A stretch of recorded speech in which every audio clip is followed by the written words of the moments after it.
we are, actually, during the NAMFREL meeting, I said, COMELEC sabotage NAMFREL. Okay, why? As an accredited arm, in the beginning of, we are an accredited arm, and we are supposed to be, how would you say, entitled to, or we should have access to all of the results, just like PPCRB. Yes. So when I saw the outline where in the transparency server, the first picture, in the transparency server, there are only 4 servers that are attached to the transparency server. That is that's to KBP, PPCRB, the majority party, that's LP, and UNA. And then there is the Rappler that came in, which was not in the picture in the beginning. As a citizens arm, we should be together with those LP, okay. But they came out with a Rappler. Okay, I have nothing against Rappler because they should have been under the KBP, right? Because these are the broadcasters. So they came out with a KBP, the Rappler, and only under Rappler we get the mirror image, okay? Which is actually, if you take a look, it's supposed to be the same transparency server, but the treatment was second class, diba? Because then we get together with GMA7, ABS-CBN, and Channel 5, and the Rappler, okay? Now, what I said in the why did they sabotage is because NAMFREL is independent, okay? PPCRB, they were heading the RMA, and they were really, okay. Even before that, PPCRB was already questioned. Yes, but I will not go into that because now, PPCRB used to be our partner, okay? Anyway, what I was saying is the sabotage is because in the beginning, as a citizens arm, remember that GMA is not a member of KBP, okay? During the 2010 elections, they had special treatment they were able to get, okay? Now, GMA was negotiating with NAMFREL to get access to the data. Okay, that's why I'm saying we're sabotaged because we were just treated the same way that all the broadcasters were treated. Therefore, they did not have to come to us for access because they had the same access. But maybe you wouldn't know, but in the beginning, NAMFREL signed an agreement with GMA, and GMA said they were going to help us in getting access to the data. Remember that NAMFREL is an NGO, and therefore, for access to this, we would get donations.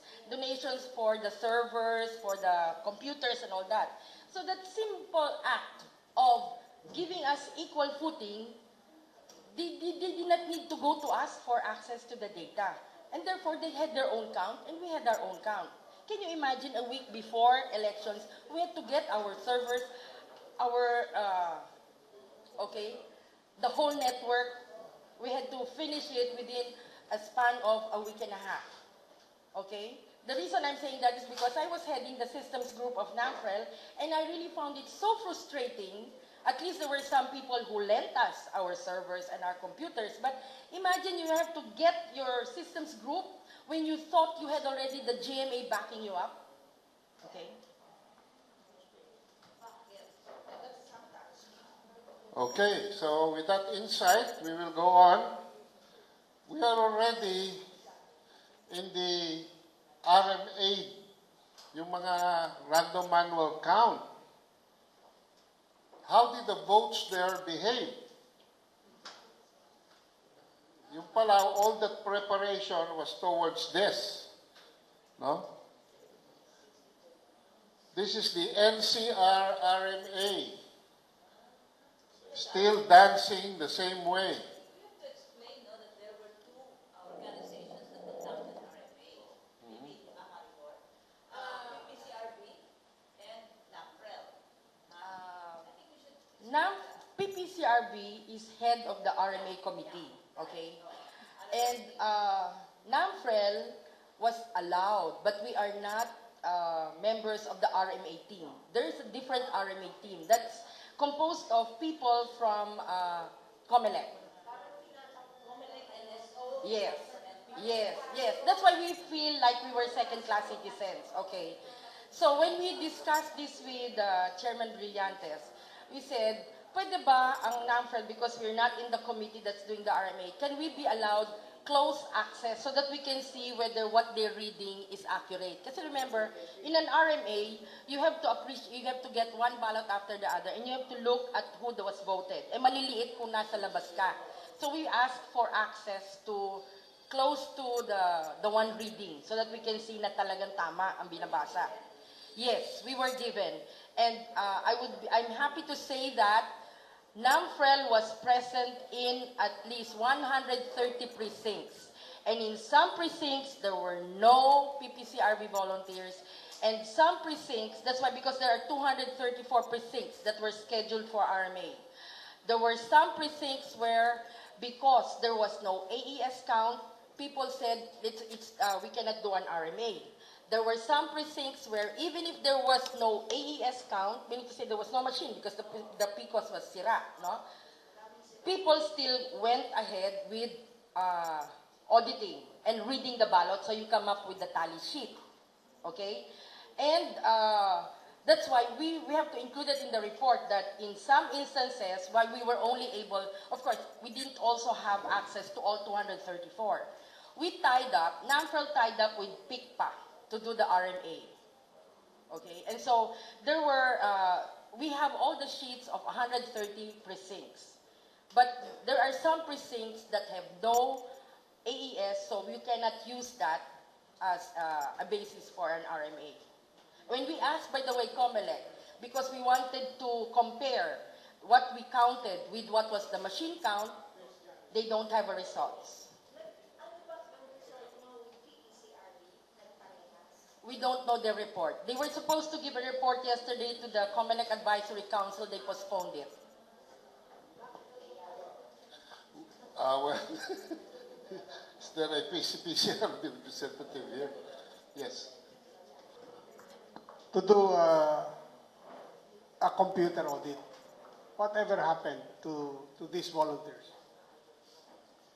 That's supposed to be part of the unit test, the testing of the machines. If you're going to audit the systems, that's supposed to be part of the TEC, the Technical Evaluation Committee report.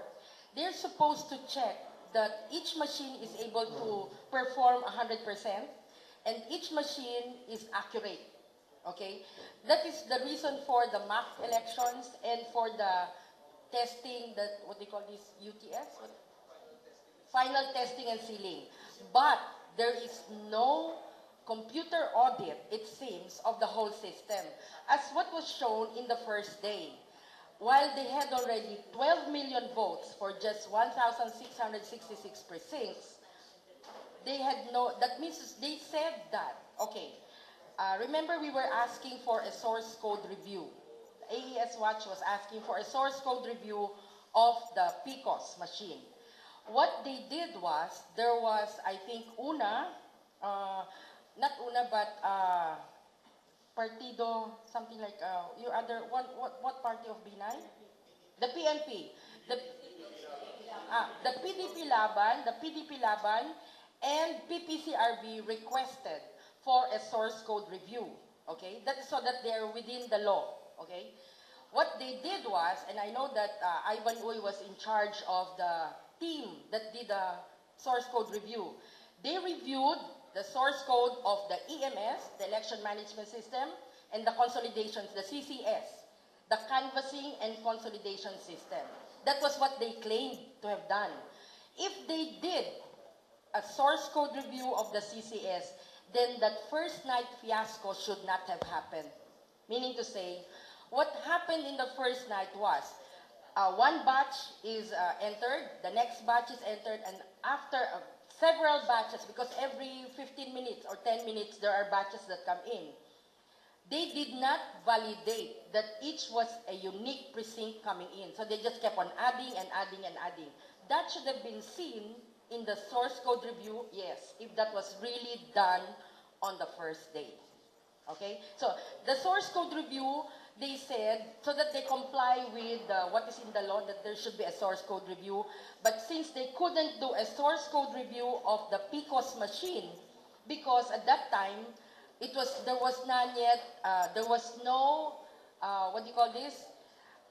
sanction yet. There was still a sanction from Dominion. It's only after Dominion came here with the representative and SLI that we were allowed to use the software, and therefore we can have a source code review. But that was too late. It's just a week before elections, right? So what they said, to comply with the law, they did a source code review of the EMS and the CCS. Okay? Okay, we'll just thank you again. We will just put this to I'll go back. Tatapusin ko na lang kasi patapos na ito eh. Ito yung dance pattern ng mga RMA. NCR, North Luzon, South Luzon, Visayas, Mindanao. Conclusion, in the series of 16 canvasses in the municipalities, in the cities, in the clustered precincts, in the RMA clustered precincts, 60, 30, 10.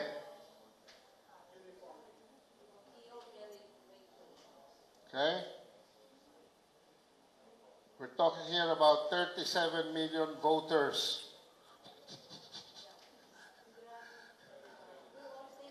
37 million that were converted into 37 million zombies. Well, the proposed reforms, the results of the typo, 2013 elections are inconclusive. The automated output is good as trash. It is impossible for it to reflect even a hint of the actual votes of the people. There is definitely a need for a complete manual recount in all 76,000 precincts. No more PICOS machine. No more random manual count. What we need to know is what happened to the votes of the people. And that is the clear-cut, focused, and resounding demand of civil society. 76,000 precincts, all to be counted manually. Or 78,000 plus or so. Okay. The perpetrators of this massive fraud, including the COMELEC that legislated the opportunity for the criminal act, must be held accountable to the fullest extent of the law. Actually, charges have already been filed with the Ombudsman for the Melo Commission. And an investigation, because nasa pwesto pa sila ng mga current COMELEC. Okay?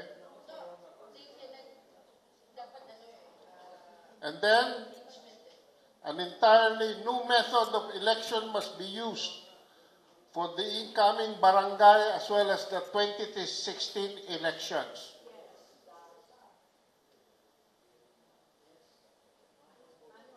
$37 million of our people have been defrauded. What most likely happened here was their votes were transmitted to the municipalities or to the transparency server, but the transparency server and the municipal server were programmed not to accept them, but instead factor in the votes that have been pre-programmed. In other words, once the votes get into the servers, they were defaulted in favor of what is there in the pre-programming that these criminals inserted into the system. That is the smoking gun. I have a confession to make. I voted 60-30-10. 60 for independent candidates, 30 for Una, and 10 only for Team Pinoy.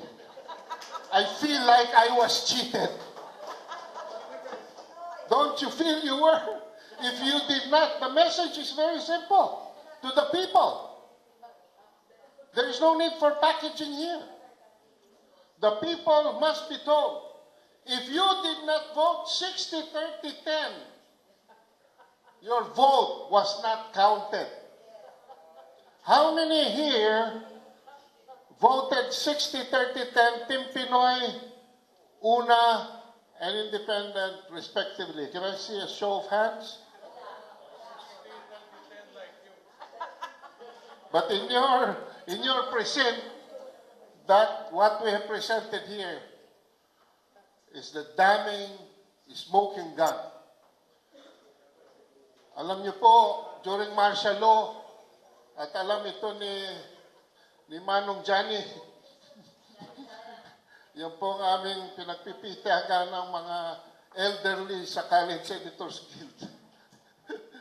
Ay, sawa na po kami noon si Leonardo Perez. Kay Leonardo Perez. I'm sorry, kay Tatat. But Leonardo Perez looks like a comedian compared to the one incumbent right now. And I say this not in anger, I say this in utmost objectivity. How they can still put up their faces, even go to the United States to take a rest from all this, and disappear from public view. They think we will stop? No. I think the nationwide indignation against these criminals starts here today.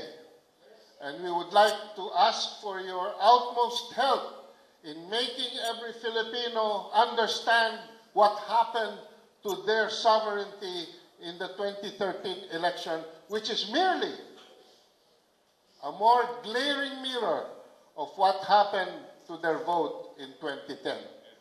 It is a total possibility that we have now 100% of our elected officials illegitimately elected. They are all digital, manufactured digitally.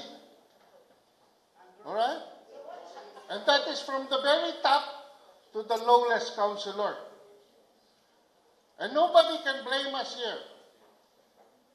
Because this is what, in their sense of impunity, and Tanggulang Demokrasya is issuing a statement that justice must now be rendered.